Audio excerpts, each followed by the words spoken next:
Depuis quelques semaines ici dans la région, on est chanceux, on a maintenant notre propre eau gazéifiée. C'est pas de l'eau minérale, c'est de l'eau vraiment qui vient du lac Saint-Jean. Mais disons-le, c'est notre eau à nous. Et c'est une entreprise ici de la région qui la produit, donc c'est vraiment intéressant. Pour ne pas la nommer, la brasserie Riverbend. Nommons-la quand même. Allons-y. Hein? Et ils ont une eau qui est qui est naturelle, disons, qui est sans arôme. Et une fois de plus, si vous y goûtez à cette eau-là, qui est sans arôme, et que vous comparez, disons, avec un autre eau gazéifiée, bien, vous allez être surpris. Vous allez dire, mais mon Dieu, mais ça ne goûte pas la même chose. Saurais-tu la reconnaître à l'aveuglette, celle-là? Là, oui, je serais rendu là. Mais ce qui est fascinant encore plus, c'est là, je vais faire écho à un artiste de la région qui s'appelle Bruno Rodéo, qu'on connaît qu'on adore. Ouais. Il a fait une pièce, lui, il y a quelques années, qui s'appelait Bière d'eau. Et moi, c'est une chanson qui m'a beaucoup amusé parce que, bière d'eau, je vous ai déjà en partant, où il raconte que, un conseil pour les buveurs entre les bières, des fois, de juste remplir une bouteille de bière d'eau pour faire la transition et tout ça. Et c'est comme un truc pour se sentir encore dans la fête et tout ça.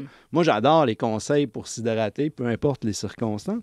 Et en buvant l'eau Riverbend qui est sans arôme, j'ai vécu vraiment une expérience un peu très ésotérique à la limite. Là.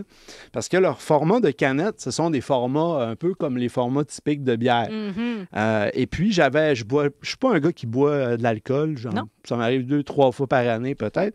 Et tout récemment, justement, j'ai bu une bière en bonne compagnie. Et ensuite, j'ai fait ma deuxième consommation. J'ai pris une de ces fameuses canettes d'eau de format bière. Et c'est pas une farce. Après un certain moment, je me suis rendu compte que je buvais de l'eau.